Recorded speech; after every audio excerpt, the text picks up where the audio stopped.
Malheureusement, les nouvelles ne sont pas bonnes aujourd'hui avec le plan d'immigration du ministre Roberge. La fin du PEC, c'est le fait clairement le plus dramatique de cette réforme.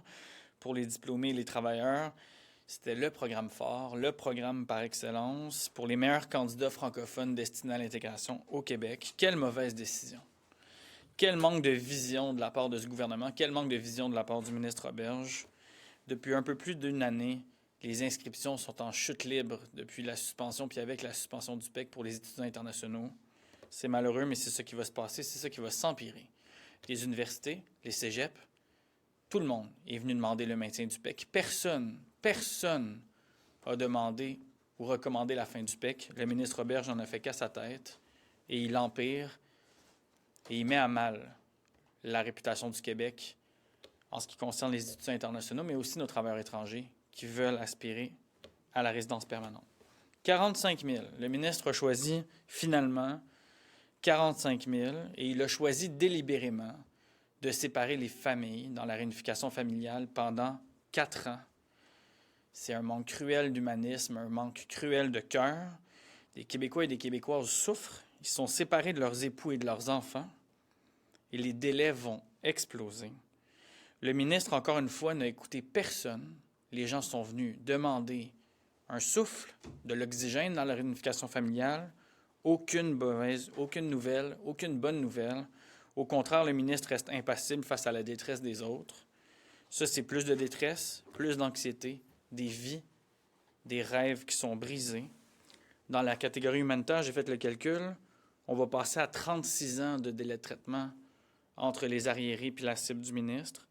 Dans la catégorie des réfugiés reconnus, on passe à 12 ans de délai de traitement avec son nouveau plan. Ça n'a aucun sens, c'est complètement déconnecté. Et le ministre omet complètement que lui-même, son gouvernement, a déjà accordé près de 150 000 CSQ à des gens qui se sont légalement qualifiés dans nos programmes d'immigration. Et c'est ça qui leur répond, des délais d'immigration qui vont tourner entre 4 et 12 ans, allant même jusqu'à 36 ans dans l'humanitaire. L'immigration temporaire. Encore une fois, le ministre dit tout et son contraire. Il essaie de se fixer à la cible de 2024, mais il le met la cible de 2025. En fait, on voit que le ministre prévoit une hausse de l'immigration temporaire pour 26. Les chiffres sont clairs. 111 000 en 25, 124 000 en 26 pour l'immigration temporaire. Le ministre n'a plus aucune crédibilité dans ses critiques. Pire encore, il refuse encore de protéger nos services essentiels, alors qu'on sait que des travailleurs, comme des aides à domicile, il y a eu plusieurs papiers là-dessus, ou dans nos CPE, sont incapables de renouveler leur permis. Quel gâchis, quel manque de crédibilité de la part du ministre. En terminant, depuis les dernières années, la CAQ a décidé de faire des immigrants et immigrantes leur bouc émissaire, sans jamais reconnaître le rapport extraordinaire à notre économie, à notre culture, à notre société, et plus encore. Ce dernier plan du ministre Roberge n'en fait pas exception. C'est encore une fois un triste jour pour l'inclusion et le vivre ensemble au Québec. Vivement un prochain gouvernement à l'écoute du Québec, à l'écoute de ses régions. Un gouvernement humain, soucieux de ses concitoyens, qui protège les services publics et qui n'est pas complètement assujetti à une idéologie identitaire déconnectée. Merci. Vos sources n'étaient pas très bonnes, finalement, M. Clichy. Ma source était bonne le jour où elle m'a contacté. Maintenant, c'est vrai, je ne vais pas nier. Ma source m'a appelé, puis elle a appelé certains d'entre vous aussi. Moi, j'ai pris les paroles que j'avais d'une personne de contact, de crédibilité au sein du ministère. Maintenant, n'empêche que le plan du ministre qui est complètement déconnecté va créer des délais qui sont absolument abominables. Le ministre va devoir répondre aussi. Là. La fermeture du PEC, personne n'a demandé ça. La fermeture puis la réunification familiale à 4 ans, personne n'a demandé ça. Donc, le ministre a vraiment des comptes à rendre à la population québécoise. On a monopolisé les questions avec ce sujet-là, mais vous êtes quand même levé en période de questions en accusant le ministre en fait, de faire un peu du théâtre avec ses consultations en disant que les dés étaient pipés, que c'était déjà décidé d'avance. Est-ce que vous regrettez d'avoir fait ça? Moi, j'ai eu l'information, j'ai utilisé l'information, j'ai demandé au ministre de démentir le jour même, puis le ministre n'a pas été capable ce jour-là de me dire que 25 000, c'était pas son plan. Maintenant, aujourd'hui, il nous démontre le contraire. Moi, je ne regrette pas la question que j'ai posée. C'est la source que j'avais. Maintenant, la source était erronée. Je ne peux pas plaider le contraire, là.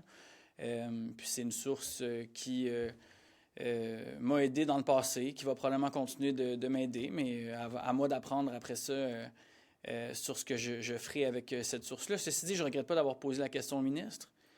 Je ne sais pas quel impact ça a eu, cette question-là, puis cette source-là, sur l'évolution de la décision du ministre à la fin. Moi, j'avais et j'ai encore l'information que le plan, ce jour-là, il était déterminé, il était décidé. Le ministre s'en allait avec 25 000. Maintenant, le ministre a décidé d'aller à 45 000. Je ne vais pas nier les faits, là. C'est pas la preuve qu'à quelque part, il y en a eu une vraie consultation? Bien, il n'y a certainement pas eu une vraie consultation en ce sens où, puis même le document de la bibliothèque qui résume les consultations démontre clairement qu'il n'y a personne qui voulait le plan, aucun des scénarios du ministre. Tout le monde voulait un scénario supérieur aux 45 000. Le ministre n'a pas écouté personne. Personne n'a demandé la fin du PEC. Personne n'a demandé la fin du PEC. Personne n'a demandé que les délais de réunification familiale explosent à 4 ans. Personne n'a demandé que le refuge soit à 12 ans puis que l'humanitaire soit à 36. Là. Personne n'a demandé ça.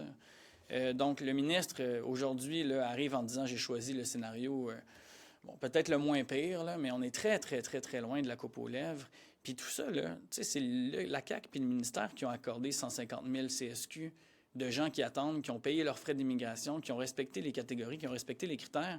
Qu'est-ce qu'on répond à ces gens-là? Ces gens-là, ils ont validement déposé des demandes de résidence permanente puis se sont qualifiés.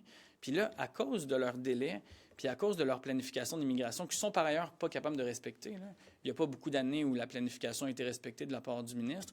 L'année passée puis cette année en sont les exemples précis. Je suis assez convaincu qu'on ne va pas réussir à respecter cette année non plus, on verra, là. Mais le ministre s'engage dans une mauvaise voie qui va faire mal, puis qui fait déjà très mal. On a vu les inscriptions internationales en chute libre depuis 1 an. Les régions sont venues nous dire on a besoin d'air, on a besoin d'oxygène, on a besoin de nos travailleurs. Ça ne va pas aller dans le bon sens, là. Justement, à cet égard-là, c'est pas une bonne idée de prioriser les régions comme il le fait avec les travailleurs temporaires par rapport à Montréal et Laval? On peut faire les deux, hein. Tu sais, puis Montréal et Laval ont des besoins qui sont énormes aussi, là. On a sorti plein d'exemples d'éducatrices, d'aide à domicile, d'aides-soignants, qui sont pas capables de renouveler leur permis. Moi, j'ai des CPE qui me contactent que l'aide cuisinier n'est pas capable de rester. Il y a des services publics en danger à Montréal aussi, là. Le ministre Roberge a décidé que Laval et Montréal, c'était ses nouvelles cibles. C'est clair, la CAQ n'a aucun élu, ou presque, dans cette région-là. Donc, c'est super facile de pointer du doigt.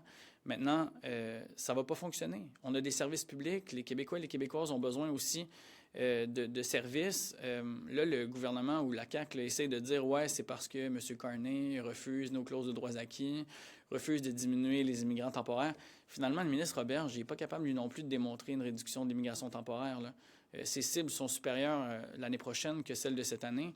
Donc, il n'y a pas de crédibilité de ce côté-là. Moi, ce que je lui demande, c'est de laisser nos services publics tranquilles puis de garantir les services publics aux Québécois et aux Québécoises. Puis ça, c'est vrai à Gaspé, c'est vrai à Rouyn, c'est vrai à Amos, puis c'est vrai à Montréal, puis c'est vrai à Laval aussi. Sur la disparition du PEC, en fait, sauf erreur, je crois qu'il y a au moins le commissaire à la langue française qui a recommandé de l'abolir, du moins le volet diplômé. Mais vous dites que cette disparition est dramatique. Pourquoi? Parce que la réponse du ministre, c'est de dire que ces gens-là, dont les diplômés, vont pouvoir appliquer dans le PSTQ. Pourquoi? Donc, c'est pas satisfaisant. En quoi c'est pas satisfaisant? On a joué dans ce film-là, vous en souviendrez, en 2019-2020, hein, puis il y a eu une énorme montée des boucliers des universités, des étudiants, des étudiantes, puis le gouvernement a finalement reculé. Je ne sais pas quelle mobilisation va se passer à partir d'aujourd'hui. Là. Le choc va être dur à encaisser, mais on se souvient là, que cette réforme-là, ces imbroglios-là ont mené à la perte du ministre Jolin Barrette à l'époque, remplacement par Mme Giraud. On se souvient dans quel film on a déjà joué, là. Le PSTQ, c'est un programme qui est conditionnel, alors que le PEC donne accès à la résidence permanente sur un programme quand on se qualifie puis quand on réussit nos études. Le commissaire à la langue française, moi, j'ai trouvé ça douteux comme proposition. D'abord, son rôle, c'est le commissaire à la langue française, pas un commissaire à l'immigration. Du moment où les candidats du PEC sont francophones, pour moi, c'est la fin du document ou la fin de l'histoire qui concerne le commissaire à la langue française. S'ils réussissent le niveau 7 comme il faut réussir, qui sont francophones puis qui réussissent leur programme d'études, pour moi, le commissaire à la langue française dépasse là, malheureusement ses objectifs, ses obligations. Maintenant, il est clair là, qu'il va y avoir une montée de bouclier. Le PSTQ, c'est ultra conditionnel. Tu recevras une invitation ou tu n'en recevras pas. Et on a vu que la réduction des cibles vers 2026 coupe dans les travailleurs qualifiés. Donc, il y aura moins d'espace, il n'y aura pas d'accès direct à la qualification. Alors qu'on se rappellera, il y a 1 an et demi, Mme Fréchette les mettait en dehors des cibles. C'était le programme par excellence. C'était ce qui devait conduire le Québec vers la réussite de ses intégrations, de ses diplômés. Là, on fait 180 degrés complètement. On abolit ces 2 programmes-là qui roulent depuis quand même longtemps. Ce n'est pas la CAQ qui a mis en place ça. Là. Ça datait de plusieurs années. Puis le PEC, ce sont nos meilleurs candidats à l'immigration. Ce sont nos jeunes diplômés ou nos jeunes travailleurs francophones qui veulent rester ici. Et là, le ministre Roberge va complètement court-circuiter ce beau plan d'intégration. Et il va y avoir, évidemment, malheureusement, des montées de boucliers, puis les universités vont s'en mêler, puis on va retomber dans les chicanes. C'est ça qui se passe. On s'est chicané avec les universités. Le gouvernement s'est chicané avec le projet de loi 74. Les universités lui ont demandé de protéger le 2e cycle, de protéger les régions. Le ministre Roberge n'a rien fait de ça. Puis aujourd'hui, il donne un 2e coup de marteau sur le cercueil. Diplômé, juste détail, mais c'était un niveau 7 qu'il fallait avoir pour l'obtenir, peut-être que... Je suis assez convaincu de ça. Là. La vérification pourra être faite, mais je suis assez convaincu que c'est le niveau 7 qu'il fallait avoir pour le PEC diplômé. So, people at home, with the fact that the Quebec Experience Program, the PEC, will be shut down like later this month, what people at home should understand from the immigration minister's decision on this? They are supposed to understand that this is a disastrous decision. The PEQ was the best program we had in Quebec for years, which was offering permanent residency to people who succeeded their studies here, that were francophone, or that respected a certain amount of work time here in Quebec, with work experience here in Quebec. It's the best program. It's the best immigrants we should be wishing to have here. The decision from the Minister Roberge to completely shut down those programs is outrageous. It is the worst decision he could take in today. He is going the opposite way he should be going. And I am clearly stating that it's a clear lack of vision. It's a clear lack of understanding of how prosperous and how exceptional this program was. And we were recruiting